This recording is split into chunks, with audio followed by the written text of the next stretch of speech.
आप सबके नमस्कार। हर हर महादेव। पीछे आप सब देख सकते हैं हिरन भैया अपन ट्रैक्टर लेके आ चुका हैं। और पीछे देखते हैं कि छोटा सा ट्रैक्टर दिखात बाटे जो कि हमसे काफ़ी दूर पे बा। तो भैया खेत जोताई गए हैं, मशीनी पमरे जोताई गए। वह समय हम बाटी गढ़ा खाले अपने खेते में, तो वह भैया खेत जोतत है। पीछे देखते हैं कितना घास बाटे है। और यहीं से गढ़वा अपन देखा तो पूरा यहीं से ट्रैक्टर उतरा रहा। तो इतना जंगल बाटे है कि जंगल की वजह से ही काफ़ी ज़्यादा मतलब जानवर रहते, नीलगा सांड भैंसा जितना भी है पूरा खेत में हमारे आवत जात रहा थे।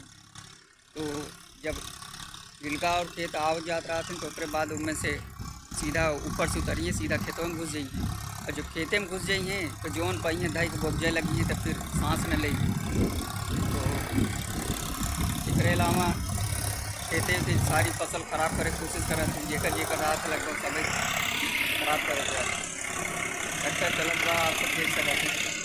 तो एक अपने अलग जुनून में अपने सुर में हिरन भैया की जोताई बहुत अच्छी रहा था। कहाँ से फार एकदम बढ़िया से लगावत थी कि ना कि बहुत जने होते हैं ट्रैक्टर खाली दौड़ावत जाएँ और काम एक अच्छा न हो। तो इनका जोताई बहुत अच्छी बा। और लगभग पिछले साल से ये मनसी खेत जोताव थे, ये बहुत अच्छी जोताई करत हैं।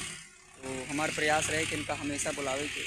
और एक बार बोला तो तुरंत आ भी जाते हैं, जरूरी ना भी कि पैसा दे तब जो इधर बोला तो आई आते नहीं। हिसाब जो रहा था अपन इकट्ठे मोबाइल भेज दी हैं, बता दी कितना तू दे इतना बाकी बा जो भी है। तो थोड़ा सा भैया से प्रयास रहा था कि उनके साथ हम पूरा जो है सपोर्ट करी थे और उनका बहुत ज़्यादा सहयोग की भी आशा करी थे कि हमेशा हमारी मदद करे कोशिश करे थे। तो आज की वीडियो हमारे इतना ही। अगले वीडियो में आप सबसे फिर मिला जाए। तब तक के लिए जय श्री राम, जय हनुमान, जय श्री राम।